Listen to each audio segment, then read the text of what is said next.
Welcome back to the channel, where public accountability meets real-world encounters. Today, we're following another fascinating interaction featuring to Plod or Not to Plod, one of the UK's best-known public auditors. His calm approach and detailed understanding of public rights have earned him respect from viewers across the country. What starts as an ordinary filming session outside a police station quickly becomes something far more interesting. Officers begin asking questions, raising concerns, and attempting to establish control over a situation that appears entirely lawful. Rather than reacting emotionally, the auditor remains calm and collected. Every statement is met with a thoughtful response, every claim is carefully examined, and every request is measured against the law. As the conversation unfolds, the focus shifts beyond a simple camera. It becomes a discussion about public access, official authority, and the importance of knowing your rights. Stay with us because this encounter builds steadily and delivers several moments that completely change the direction of the conversation.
As officers move closer, the discussion changes almost immediately.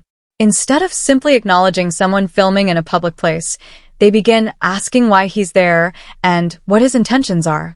The auditor doesn't allow the conversation to drift into speculation. Instead, he calmly asks questions of his own, requesting the officer's identification and asking why the body-worn camera has been activated. That single decision shifts the balance of the encounter. Suddenly, the officers are no longer the only ones asking questions. They're being asked to explain their own actions. The conversation gradually becomes less about the camera and more about procedure, accountability, and whether official policies are being followed correctly. It serves as a reminder that understanding both your rights and the responsibilities of public officials can completely change the tone of an encounter.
The discussion soon moves away from filming itself and focuses on where the auditor is standing.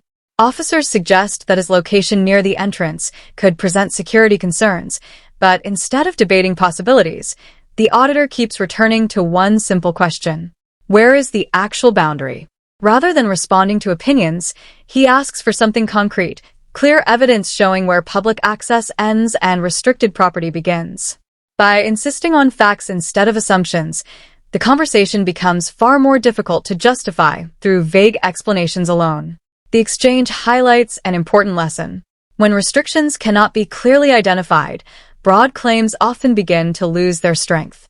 Remaining calm while asking precise questions can be far more effective than arguing.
As the interaction continues, the explanation seems to change several times.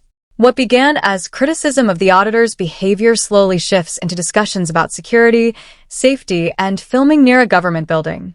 Instead of becoming distracted by each new concern, the auditor consistently brings the conversation back to the same issue. Has any law actually been broken? He politely declines requests he believes have no legal basis and asks for a supervising officer to attend, ensuring that any further decisions are properly reviewed. Rather than responding emotionally, he relies on legal definitions, public access rights, and factual information. This steady approach forces each instruction to stand on its own legal foundation instead of relying on authority alone.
The encounter reaches a more serious stage as suspicion becomes the primary reason for continued questioning.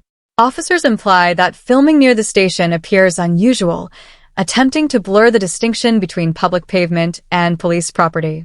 The auditor refuses to debate opinions. Instead, he repeatedly asks the same straightforward question. Can you show me exactly where the restriction begins? He requests signs, markings, written policies, or any evidence supporting the instructions being given. Each request for clarification shifts the conversation further away from assumptions and closer to verifiable facts. It's a powerful example of how calm persistence can expose uncertainty whenever clear legal authority cannot easily be demonstrated.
The dynamic changes noticeably once the auditor focuses entirely on accountability. Rather than treating the situation as a personal disagreement, he begins documenting the interaction carefully, requesting officers' names, identification details, and clarification regarding official procedures.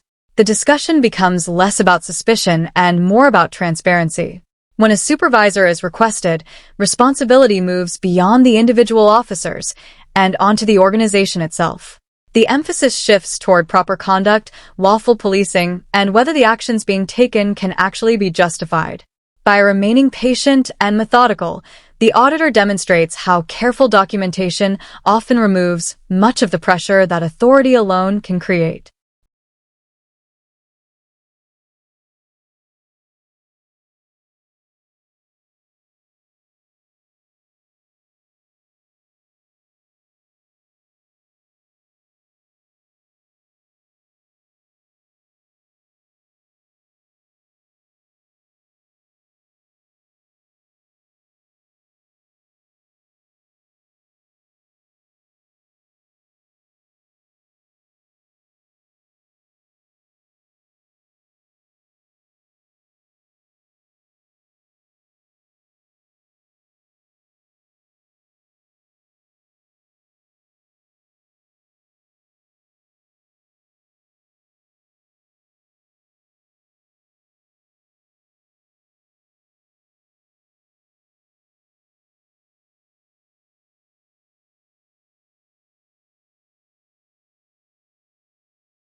As the encounter comes to an end, the atmosphere changes considerably. Earlier concerns that were presented with confidence begin to soften, and explanations become noticeably less certain. The auditor remains calm from beginning to end, referring back to the facts already established and to the supervisor's own comments regarding public access and lawful filming. Instead of arguing, he allows the recorded evidence to speak for itself. What began as suspicion ultimately becomes a valuable lesson about preparation, patience, and understanding your legal rights. This encounter shows that respectful communication, supported by accurate knowledge, is often far more effective than confrontation. If you found this breakdown informative, let us know your thoughts in the comments. Would you have taken the matter further, or accepted the explanation and moved on? Don't forget to like the video, subscribe to the channel, and turn on notifications so you never miss another real-world accountability encounter. Thanks for watching, and we'll see you in the next video.